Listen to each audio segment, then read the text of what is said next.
Hello friends, Uma talk art and education में आपका स्वागत है। आज हम अपने इस वीडियो में देखेंगे पृथ्वी और उसका शौरिक संबंध। प्रकाश चक्र, सर्किल ऑफ इल्यूमिनेशन, वैश्विक काल्पनिक रेखा जो पृथ्वी के प्रकाशित और अप्रकाशित भाग को बांटती है। पृथ्वी की गतियां देख लेते हैं। पृथ्वी की दो गतियां हैं। पहला घूर्णन गति, रोटेशन या दैनिक गति। पृथ्वी सदैव अपने अक्ष पर पश्चिम से पूर्व घूमती रहती है, जिसे पृथ्वी का घूर्णन या परिभ्रमण कहते हैं। इसके कारण दिन व रात होते हैं, अतः इस गति को दैनिक गति भी कहते हैं। नोटेड पॉइंट में देख लेते हैं। पृथ्वी के अपनी धुरी पर घूमने के कारण भूमध्य रेखा पर वस्तुओं का रैखिक वेग अन्य स्थानों की तुलना में अधिक होता है। इस कारण भूमध्य रेखा पर स्थित देश पृथ्वी के घूर्णन के उच्चतम रैखिक वेग का प्रतिनिधित्व करेगा। भूमध्य रेखा 3 महाद्वीपों दक्षिण अमेरिका, अफ्रीका एवं एशिया के कुल 13 देशों से होकर गुजरती है। भूमध्य रेखा कितने देशों से होकर गुजरती है? 13 देशों से होकर गुजरती है। कौन कौन से देश हैं? दक्षिण अमेरिका के देश हैं, अफ्रीका के देश हैं, एशिया के देश हैं। आगे दूसरा पॉइंट देख लेते हैं, परिक्रमण। परिक्रमण क्या होता है? रिवोल्यूशन या वार्षिक गति। पृथ्वी अपने अक्ष पर घूमने के साथ साथ सूर्य के चारों ओर एक दीर्घवृत्तीय मार्ग पर परिक्रमा करती है, यानी परिक्रमण करती है, घूमती है, जिसे परिक्रमण या वार्षिक गति कहते हैं। पृथ्वी को सूर्य की एक परिक्रमा पूरा करने में 365 दिन 6 घंटे का समय लगता है। नक्षत्र दिवस देख लेते हैं।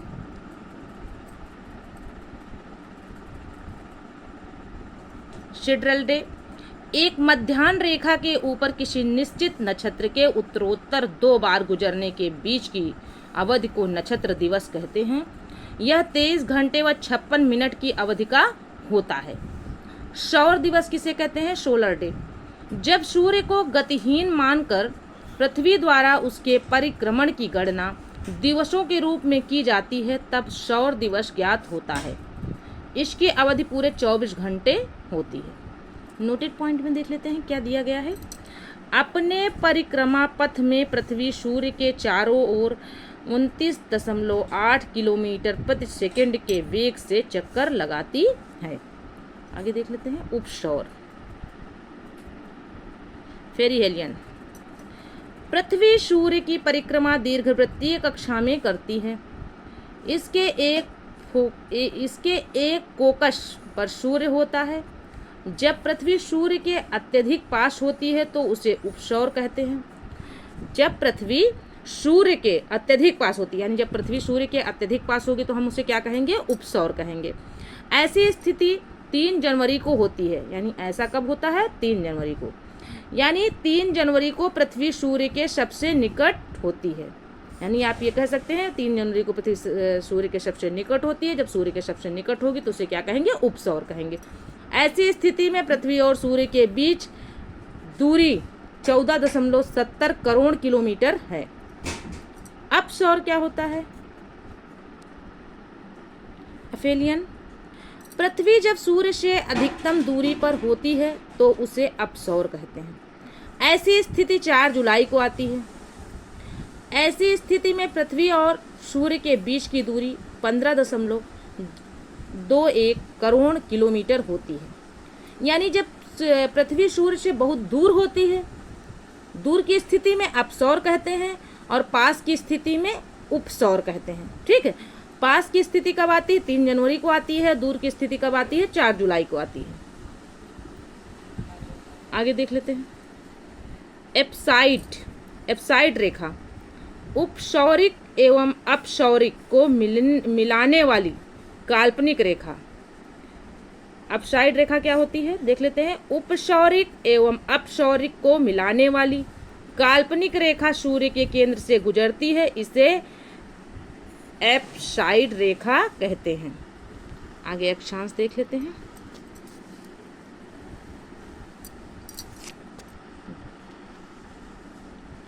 लेटीट्यूड यानी अक्षांश, विषुवत वृत्त से उत्तर या दक्षिण दिशा में स्थित किसी स्थान की कोणीय दूरी को अक्षांश कहते हैं। कोणीय दूरी को क्या कहते हैं? अक्षांश कहते हैं। यह कोण पृथ्वी के केंद्र पर बनता है। यह कोण किसके केंद्र पर बनता है? पृथ्वी के कोण पर बनता है। इसे विषुवत वृत्त से दोनों ओर अंशों में मापा जाता है। विषुवत वृत्त 0 अंश के अक्षांश को प्रदर्शित करता है। विषुवत वृत्त कितने अंश के अक्षांश को प्रदर्शित करता है? 0 अंश के अक्षांश को प्रदर्शित करता है। जो सबसे लंबा दीर्घतम यानी सबसे बड़ा अक्षांश है और पृथ्वी की परिधि पर केंद्रित है। विषुवत वृत्त की उत्तरी एवं दक्षिणी दिशा में 1 डिग्री के अंतराल से खींचे जाने पर 90 अक्षांश वृत्त होते हैं। यानी किसी भी स्थान पर अक्षांश 90 से अधिक नहीं हो सकता। विषुवत वृत्त के उत्तरी भाग को उत्तरी गोलार्ध और दक्षिणी भाग को दक्षिणी गोलार्ध कहते हैं। अक्षांश समांतर पैरेलल ऑफ लेटीट्यूड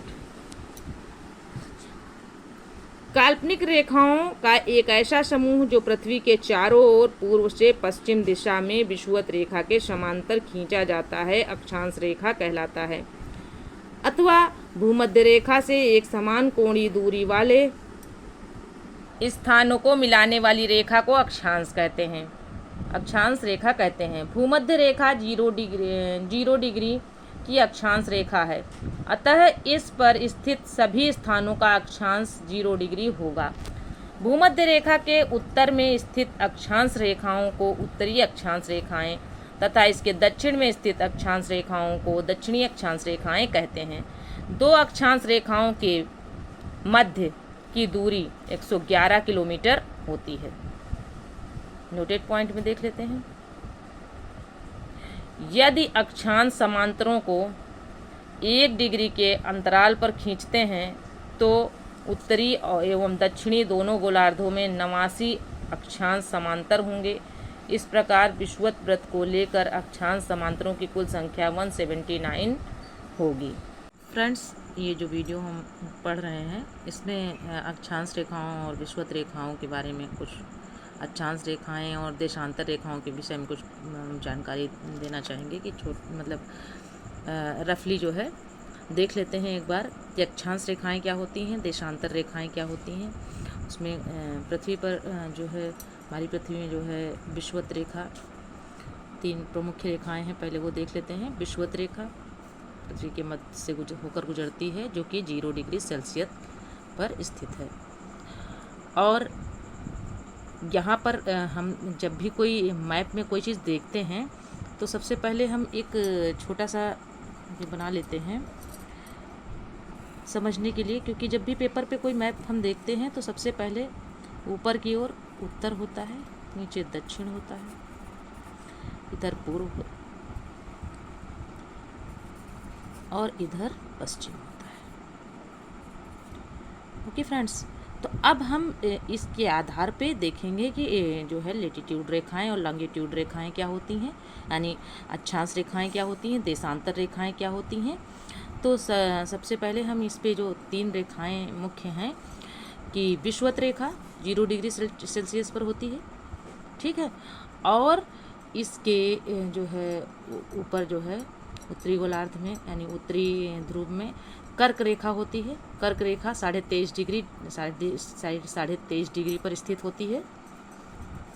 और देख लेते हैं दूसरी मकर रेखा, ये है मकर रेखा। ये जो ये सभी जो है काल्पनिक रेखाएं होती हैं, जो अक्षांश रेखाएं होती हैं, ये काल्पनिक रेखाएं होती हैं। तो हम पहले मकर रेखा को देख लेते हैं। मकर रेखा जो है 23.5 डिग्री पर स्थित है और कर्क रेखा उत्तरी गोलार्ध में स्थित है जो कि 23.5 डिग्री पर मतलब 23.5 डिग्री में है, और जो है मकर रेखा दक्षिणी गोलार्ध में स्थित है जो कि 23.5 डिग्री पर स्थित है, और विषुवत रेखा 0 डिग्री सेल्सियस पर स्थित है। अब आगे देख लेते हैं। ये है आपका उत्तरी गोलार्ध, जैसा कि चित्र में आप देख सकते हैं। अगर क्लियर दिख रहा हो आपको तो ये है उत्तरी ध्रुव, ठीक है, उत्तरी ध्रुव है, नीचे है दक्षिणी ध्रुव। अब उत्तरी ध्रुव और दक्षिणी ध्रुव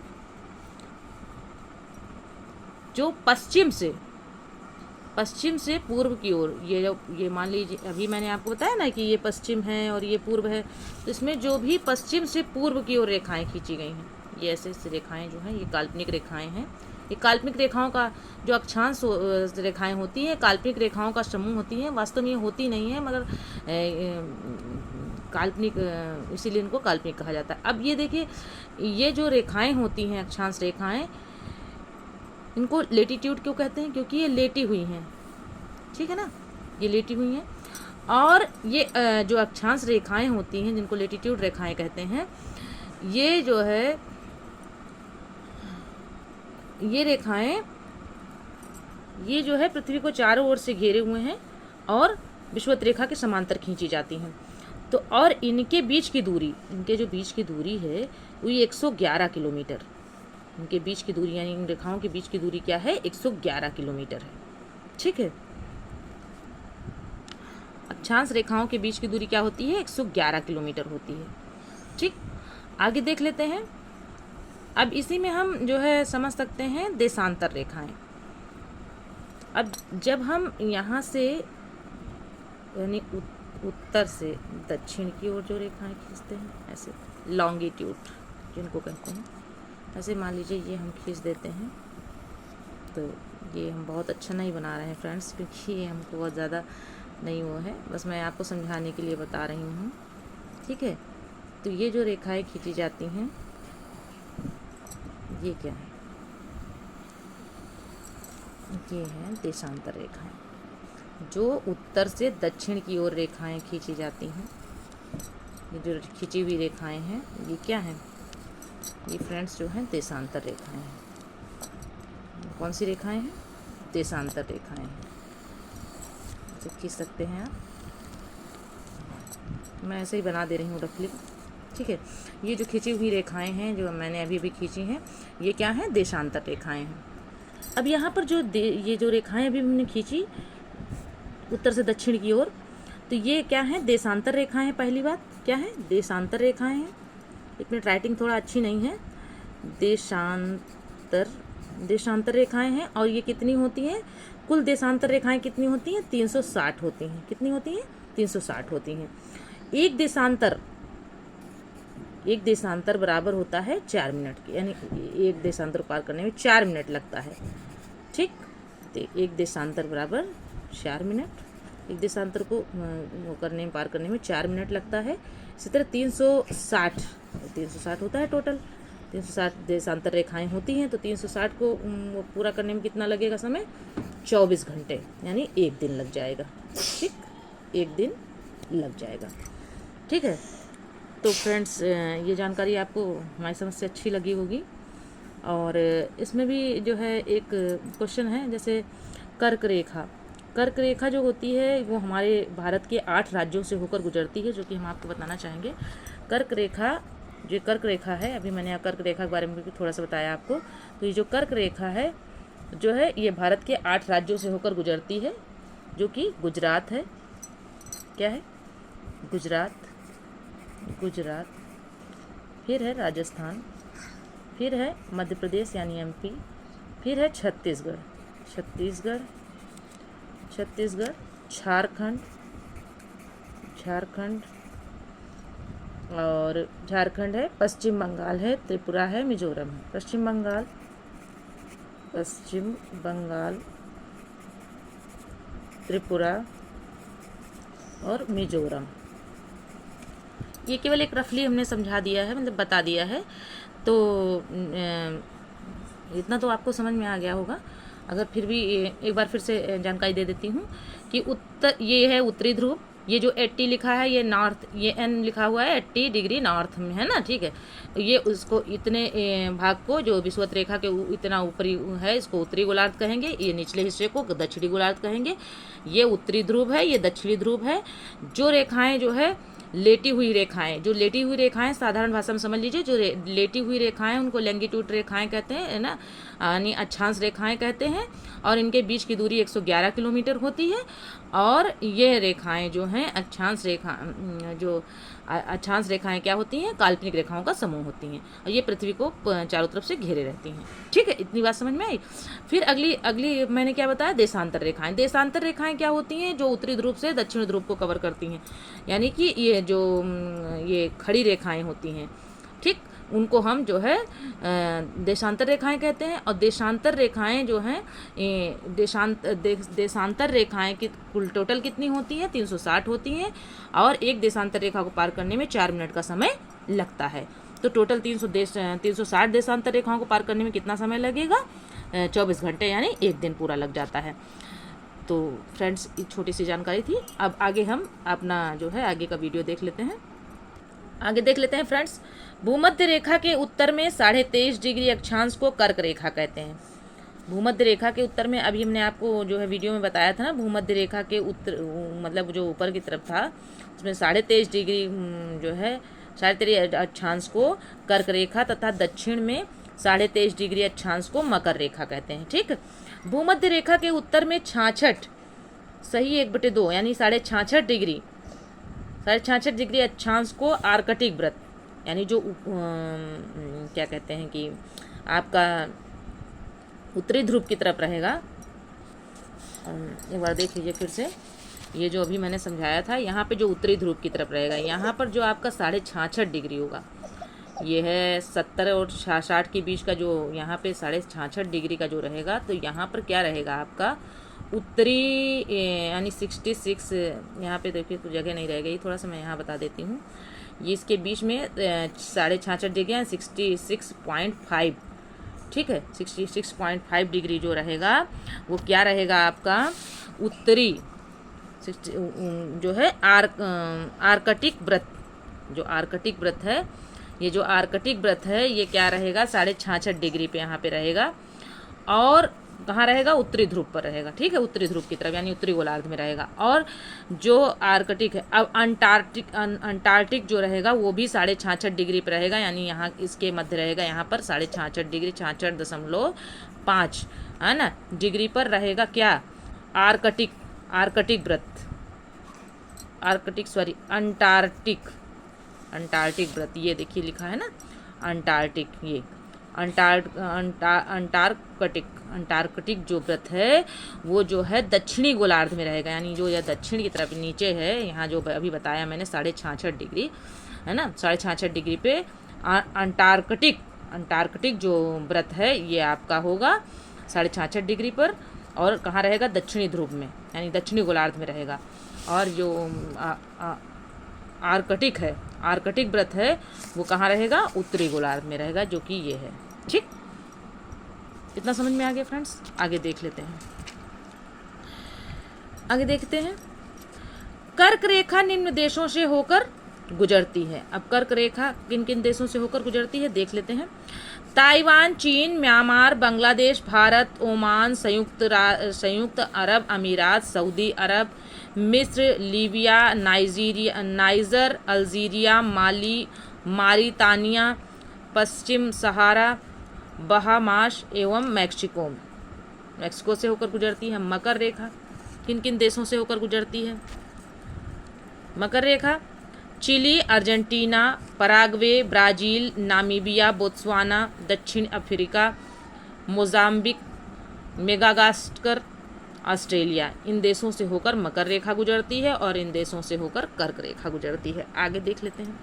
विषुवत रेखा निम्न देशों से होकर गुजरती है। इक्वाडोर, कोलंबिया, ब्राज़ील, गैबान, कांगो गणराज्य,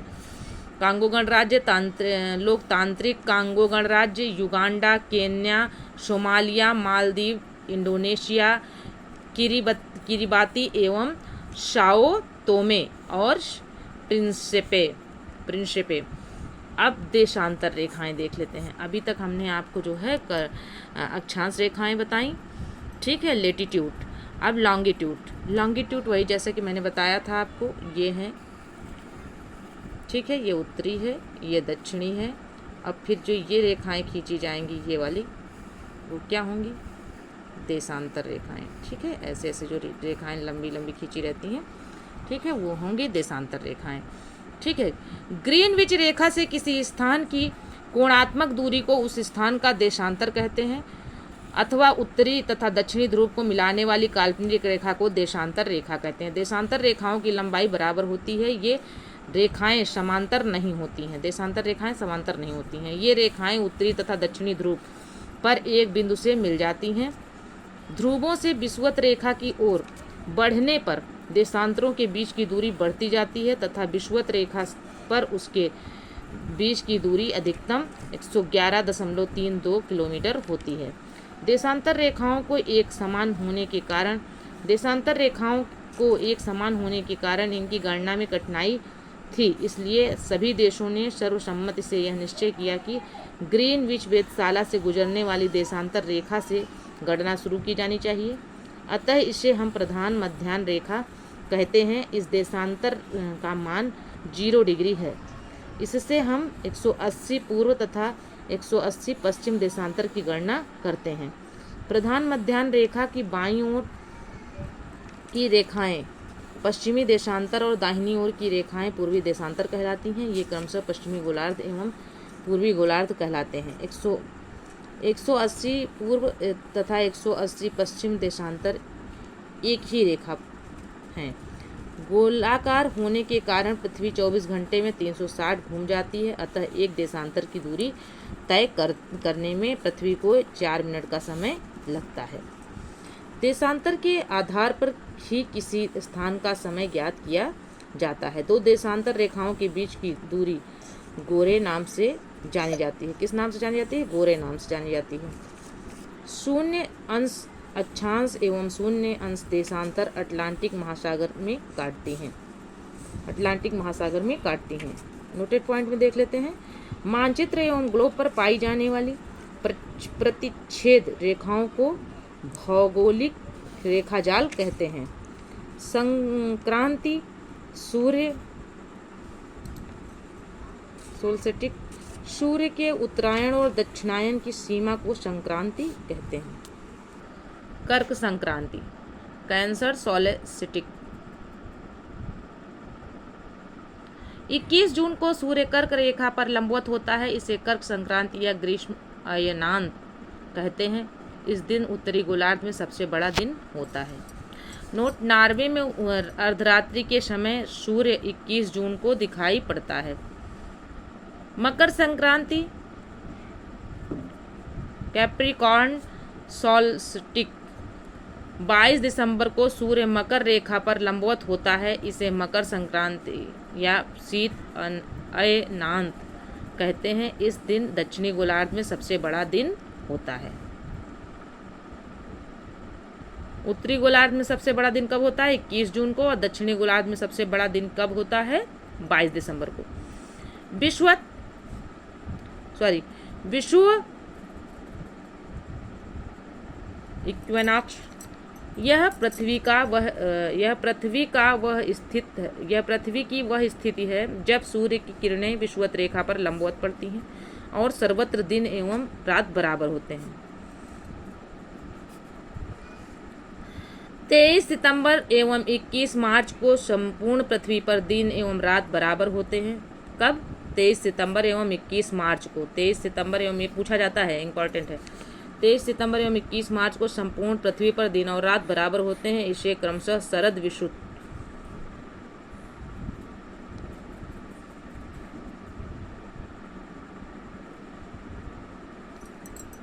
ऑटमनल इक्विनॉक्स एवं बसंत विषुव वर्नल इक्विनॉक्स कहते हैं। 21 मार्च से 23 सितंबर की अवधि में उत्तरी गोलार्ध सूर्य का प्रकाश 12 घंटे या अधिक समय तक प्राप्त करता है, अतः यहाँ दिन बड़े एवं रातें छोटी होती हैं। जैसे जैसे उत्तरी ध्रुव की ओर बढ़ते जाते हैं, दिन की अवधि भी बढ़ती जाती है। उत्तरी ध्रुव पर तो दिन की अवधि 6 महीने की होती है। 23 सितंबर से 21 मार्च तक सूर्य का प्रकाश दक्षिणी गोलार्ध में 12 घंटे या अधिक समय तक प्राप्त होता है। जैसे जैसे दक्षिणी ध्रुव की ओर बढ़ते हैं, दिन की अवधि भी बढ़ती है। दक्षिणी ध्रुव पर इसी कारण 6 महीने तक दिन रहता है। इस प्रकार उत्तरी ध्रुव एवं दक्षिणी ध्रुव दोनों पर ही 6 महीने तक दिन व 6 महीने तक रात्रि रहती है। पृथ्वी को अपनी अक्ष पर झुकी होने के कारण दिन एवं रात छोटा बड़ा होता है। सूर्य ग्रहण, सोलर इस लाइट, फिर से देख लेते हैं सूर्य ग्रहण, सोलर इक्लिप्स। जब कभी दिन के समय सूर्य एवं पृथ्वी के बीच में चंद्रमा के आ जाने से सूर्य की चमकती सतह चंद्रमा के कारण दिखाई नहीं पड़ती, तो इस स्थिति को सूर्य ग्रहण कहते हैं। जब सूर्य का एक भाग छिप जाता है तो उसे आंशिक सूर्य ग्रहण कहते हैं, और जब पूरा सूर्य ही कुछ क्षणों के लिए छिप जाता है तो उसे पूर्ण सूर्य ग्रहण कहते हैं। पूर्ण सूर्य ग्रहण हमेशा अमावस्या, न्यू मून को ही होता है। अब फ्रेंड्स इसको समझ लेते हैं। जैसा कि कह रहे हैं सूर्य ग्रहण, सोलर इक्लिप्स। अब सोलर इक्लिप्स में क्या है, कह रहे हैं कि जब कभी दिन के समय सूर्य एवं पृथ्वी के बीच, एक सूर्य है, मान लीजिए सन है, और ये पृथ्वी है, ठीक, सन है, ये पृथ्वी है, इसके बीच में यानी अर्थ, ये सन है, ये अर्थ है, इसके बीच में कौन आएगा, चंद्रमा आ गया चंद्रमा, ये मून है, ठीक। सूर्य और पृथ्वी के बीच में जब चंद्रमा आ जाए, सूर्य और पृथ्वी के बीच में जब चंद्रमा आ जाए, जब बीच में चंद्रमा आ जाए, जब चंद्रमा आ जाता है तो सूर्य का प्रकाश पृथ्वी तक नहीं पहुंच पाता है, इसे ही हम सूर्य ग्रहण कहते हैं। सूर्य ग्रहण जब आंशिक होता है तो थोड़ा सूर्य दिखाई नहीं पड़ता है ना, और जब पूर्ण होता है तो पूर्ण सूर्य ग्रहण, पूरा सूर्य नहीं दिखाई पड़ता, जिसके कारण सूर्य का पूरा प्रकाश पृथ्वी तक नहीं आ पाता है। और पूर्ण सूर्य ग्रहण कब होता है, जब उनकी न्यू मून यानी अमावस्या को होता है। तो सूर्य ग्रहण कब होता है, यानी पूर्ण सूर्य ग्रहण कब होगा, अमावस्या को होगा, ठीक है। और सूर्य ग्रहण होता कब है, जब सूर्य और पृथ्वी के बीच में कौन आ जाए, चंद्रमा आ जाए, तो उसका प्रकाश, सूर्य का प्रकाश पृथ्वी तक नहीं आ पाता है, तो इस कारण सूर्य ग्रहण होता है। और पूर्ण सूर्य ग्रहण कब होता है, अमावस्या के दिन होता है। आगे देख लेते हैं चंद्र ग्रहण। अब चंद्र ग्रहण में क्या होता है, ल्यूनर इक्लिप्स यानी चंद्र ग्रहण। जब सूर्य और चंद्रमा के बीच में, यानी जैसे सूर्य, ये सन हो गया भाई, है ना, और चंद्रमा यानी मून हो गया। सन और मून के बीच में जब पृथ्वी आ जाए, पृथ्वी यानी अर्थ आ जाए, सन और मून के बीच में जब अर्थ आ जाए तो क्या होता है, तो सूर्य की पूरी रोशनी चंद्रमा पर नहीं पड़ पाती है, यानी सूर्य की रोशनी जब चंद्रमा पर नहीं पड़ती है। किस कारण से, जब सूर्य और चंद्रमा के बीच में पृथ्वी आ जाती है तो सूर्य की रोशनी चंद्रमा पर यानी मून पर, सूर्य की रोशनी चंद्रमा पर नहीं पड़ पाती है, जिस कारण चंद्र ग्रहण होता है। चंद्र ग्रहण हमेशा पूर्णिमा, फुल मून की रात्रि में ही होता है। प्रत्येक पूर्णिमा को चंद्र ग्रहण नहीं होता है, क्योंकि चंद्रमा और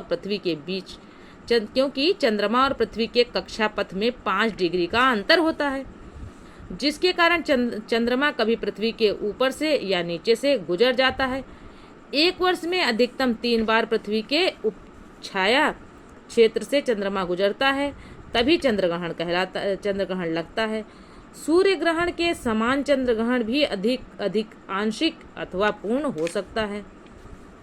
जैसे सूर्य ग्रहण में आंशिक सूर्य ग्रहण होता है, पूर्ण सूर्य ग्रहण होता है, उसी तरह चंद्र ग्रहण में भी आंशिक चंद्र ग्रहण होता है और पूर्ण चंद्र ग्रहण होता है। अब समय का निर्धारण, एक देशांतर का अंतर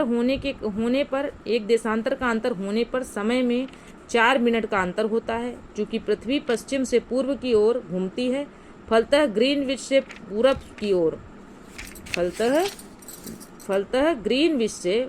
जिसके कारण ग्रीनविच से पूरब की ओर बढ़ने पर प्रत्येक देशांतर पर समय 4 मिनट बढ़ता जाता है, तथा पश्चिम जाने पर प्रत्येक देशांतर पर समय 4 मिनट घटता जाता है।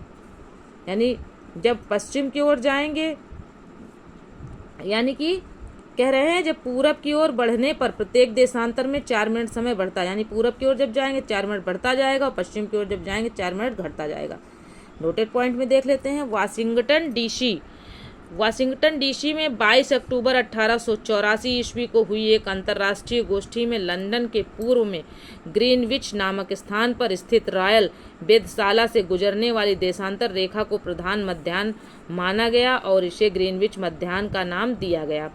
इस समय ग्रीनविच मध्याह्न को शून्य मानकर बाकी देशांतरों की गणना की जाती है। समय का निर्धारण इसी को आधार मानकर किया जाता है। अंतर्राष्ट्रीय तिथि रेखा 180 देशांतर को अंतर्राष्ट्रीय तिथि रेखा कहते हैं, यानी 180 देशांतर रेखा को अंतर्राष्ट्रीय तिथि रेखा कहा जाता है। पूछा जाता है ये क्वेश्चन, ठीक, इम्पॉर्टेंट है, क्योंकि इस रेखा के दोनों ओर तिथियों में एक दिन का अंतर होता है। ग्रीनविच देशांतर तथा 180 देशांतर के बीच 24 घंटे का अंतर होता है। 0 डिग्री से 180 डिग्री पूर्व की ओर जाने पर 12 घंटे की अवधि लगती है। यह ग्रीनविच समय से 12 घंटे आगे होता है। इसी प्रकार 0 डिग्री से 180 पश्चिम की ओर जाने पर ग्रीनविच समय से 12 घंटे पीछे का समय मिलता है। यही कारण है कि 180 डिग्री पूर्व एवं पश्चिम देशांतर में कुल 24 घंटे अर्थात एक दिन रात का अंतर होता है। उदाहरण के लिए यदि ग्रीनविच पर बृहस्पतिवार 25 सितंबर 2003 ईस्वी को दोपहर के 12 बजे हैं तो 180 पूर्वी देशांतर 25 सितंबर, यानी देखो फिर से सुन लीजिए, जैसे ग्रीनविच पर बृहस्पतिवार 25 सितंबर 2003 ईस्वी को दोपहर के 12 बजे हों तो 180 पूर्वी देशांतर पर 25 सितंबर 2003 की मध्य रात्रि होगी, जबकि 180 पश्चिम देशांतर पर 24 सितंबर 2003 ईस्वी को मध्य रात्रि होगी। इसका अर्थ यह है कि 180 देशांतर के दोनों ओर 2 अलग अलग तिथियां पाई जाती हैं।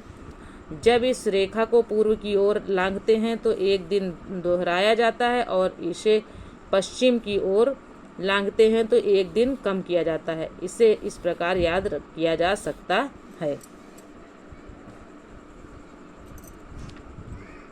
कैसे याद कर सकते हैं? Travel to east 1 day more to feast, travel to west 1 day less. वास्तव में अंतर्राष्ट्रीय तिथि रेखा पूर्णतः 180 देशांतर का अनुसरण नहीं करती है। यह 180 देशांतर के दाएं या बाएं मुड़ जाती है ताकि स्थलीय भागों का विभाजन ना हो और लोगों को तिथि के बारे में भ्रम ना हो। साइबेरिया को विभाजित होने से बचाने एवं साइबेरिया को अलास्का से अलग करने के लिए 75 डिग्री उत्तरी अक्षांश पर यह पूर्व की ओर मोड़ी गई है। बेरिंग सागर में यह रेखा पश्चिम की ओर मोड़ी गई। फिजी द्वीप समूह एवं न्यूजीलैंड के विभिन्न भागों को एक साथ रखने के लिए यह रेखा दक्षिणी प्रशांत महासागर में पूर्व की दिशा की ओर मोड़ी गई। अंतर्राष्ट्रीय तिथि रेखा आर्कटिक सागर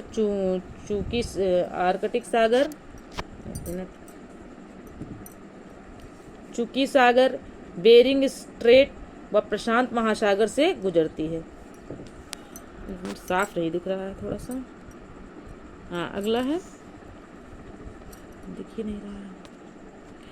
1884 ईस्वी में वाशिंगटन में संपन्न इंटरनेशनल मेरिडियन कॉन्फ्रेंस में 180वें याम्योत्तर को अंतर्राष्ट्रीय तिथि रेखा निर्धारित किया गया। ऐसा इसलिए किया गया कि ताकि विभिन्न देशों के मध्य यात्रियों को कुल स्थानों का पर एक दिन का अंतर होने के कारण परेशानी ना हो। नोटेड पॉइंट में देख लेते हैं। बेरिंग जल संधि अंतर्राष्ट्रीय तिथि रेखा के समांतर स्थित है। बेरिंग जल संधि कहाँ है? अंतर्राष्ट्रीय तिथि रेखा के समांतर स्थित है। समय जोन व मानक समय। विश्व को 24 समय जोनों में विभाजित किया गया है। इन समय जोनों को ग्रीनविच मीन टाइम व मानक समय में 1 घंटे के अंतराल के आधार पर विभाजित किया गया है, अर्थात प्रत्येक जोन 15 डिग्री के बराबर होता है। ग्रीनविच यमोत्तर 0 डिग्री देशांतर पर है, जो कि ग्रीनलैंड व नॉर्वेनियन सागर व ब्रिटेन, स्पेन, अल्जीरिया, फ्रांस, माले, बुर्किनाफासो, घाना व दक्षिण अटलांटिक समुद्र से गुजरता है। प्रत्येक देश का मानक समय ग्रीनविच मीन टाइम से आधा घंटे के गुणांक के अंतर पर निर्धारित किया जाता है। मानक समय स्वेच्छा से चयनित यमोत्तर का स्थानीय समय होता है, जो एक विशिष्ट क्षेत्र या देश के लिए मानक समय निर्धारित करता है। चूँकि पृथ्वी पश्चिम से पूर्व की ओर चक्कर लगाती है, अतः वे स्थान जो ग्रीनविच के पूर्व में हैं उनका समय ग्रीनविच समय से आगे होता है, तथा जो पश्चिम में है उनका समय पीछे होगा। पृथ्वी लगभग 24 घंटे में अपने अक्ष पर 360 घूम जाती है, अर्थात वह 1 घंटे में 15 डिग्री एवं 4 मिनट में एक घूमती है। इस प्रकार जब ग्रीनविच में दोपहर के 12 बजते हैं, तब ग्रीनविच से 15 डिग्री पूर्व में समय होगा 15 × 4 = 60 मिनट, अर्थात ग्रीनविच के समय में 1 घंटा आगे, अर्थात वहाँ दोपहर का 1 बजा होगा। लेकिन ग्रीनविच के 15 डिग्री पश्चिम का समय ग्रीनविच समय से 1 घंटा पीछे होगा, यानी वहाँ सुबह के 11 बजे होंगे। इसी प्रकार जब ग्रीनविच पर दोपहर के 12 बजे होंगे तो उस समय 180 पर मध्य रात्रि होगी। किसी स्थान पर जब सूर्य आकाश में अपने उच्चतम बिंदु पर होता है तो दोपहर में उस समय घड़ी में दिन के 12 बजते हैं। भारत में 82.5 डिग्री पूर्वी देशांतर, जो इलाहाबाद के निकट मिर्ज़ापुर से गुजरती है, के समय को मानक समय माना गया है। यह समय ग्रीनविच से 5.5 घंटा आगे है, अतः जब ग्रीनविच में दोपहर 12 बजेंगे तो उस समय भारत में 5:30 बजेंगे। ग्रीनविच यूनाइटेड किंगडम यूके में है। मानक समय 7.5 डिग्री के गुणांक में लिया जाता है। नोटेड पॉइंट में कुछ देशों में अत्यधिक देशांतरीय विस्तार के कारण 1 से अधिक मानक समय की व्यवस्था की गई है। संयुक्त राज्य अमेरिका में 9 समय जोन, रूस में 11 समय जोन तथा ऑस्ट्रेलिया में 3 समय जोन की व्यवस्था की गई है। विषुवत रेखाएं क्या होती हैं? इक्वेटर पृथ्वी की मध्य सतह से होकर जाने वाली वह अक्षांश रेखा जो उत्तरी व दक्षिणी ध्रुव से बराबर दूरी पर होती हैं, यह 0 अंश की अक्षांश रेखा है। विषुवत रेखा के उत्तरी भाग को उत्तरी ध्रुव, विषुवत रेखा के उत्तरी भाग को उत्तरी गोलार्ध, दक्षिणी भाग को दक्षिणी गोलार्ध कहते हैं, जैसा कि मैंने आपको चित्र में समझाया था।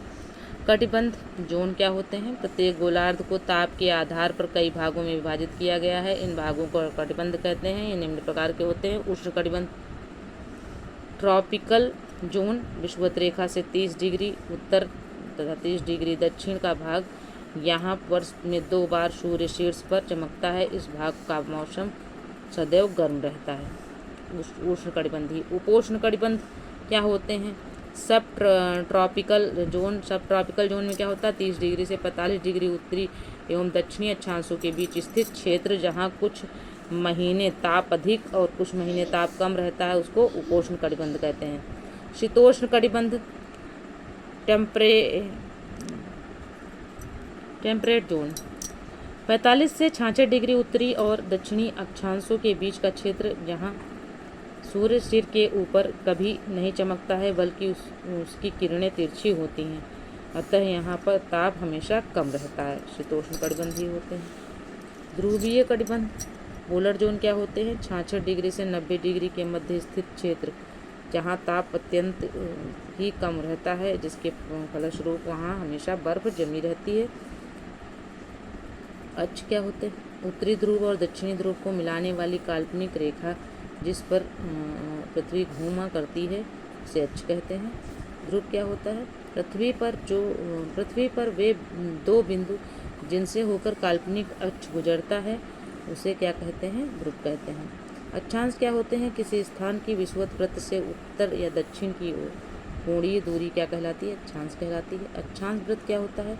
विषुवत वृत्त के समांतर खींचे हुए काल्पनिक वृत्त जो है अक्षांश वृत्त कहलाते हैं। देशांतर क्या होता है? किसी स्थान की प्रधान मध्याह्न रेखा से पूर्व या पश्चिम की कोणीय दूरी जो है देशांतर होती है। देशांतर रेखाएं क्या होती हैं? एक ध्रुव को दूसरे ध्रुव से मिलाने वाली काल्पनिक अर्धवृत्त रेखा जो है क्या कहलाती है? देशांतर रेखा कहलाती है। स्थानीय समय क्या होता है? किसी स्थान के मध्याह्न सूर्य से निर्धारित किया गया समय, यानी किसी स्थान पर जब सूर्य आकाश में सबसे अधिक ऊंचाई पर होता है तो दिन के 12 बजते हैं। इस समय को वहाँ का स्थानीय समय कहते हैं। मानक समय क्या होता है? किसी देश का मानक मध्याह्न रेखा पर का स्थानीय समय मानक समय होता है। तो फ्रेंड्स, यह वीडियो यहीं तक था। अगर वीडियो पसंद आए तो चैनल को सब्सक्राइब करें, वीडियो को लाइक करें, अपने दोस्तों में शेयर करें। फ्रेंड्स, जो है वीडियो में अगर कुछ भी आपको अच्छा लगे तो कमेंट ज़रूर करिएगा। और वीडियो थोड़ा सा बड़ा हो गया है तो उसके लिए क्षमा चाहते हैं, पर हम सोचते हैं कि जो है टॉपिक पूरा हो जाए, इसलिए जो है फ्रेंड्स थोड़ा सा वीडियो बड़ा हो गया है। अच्छा, मिलते हैं अगले वीडियो में, तब तक के लिए जय हिंद, जय भारत। वीडियो पसंद आए तो चैनल को सब्सक्राइब जरूर करें। Okay friends.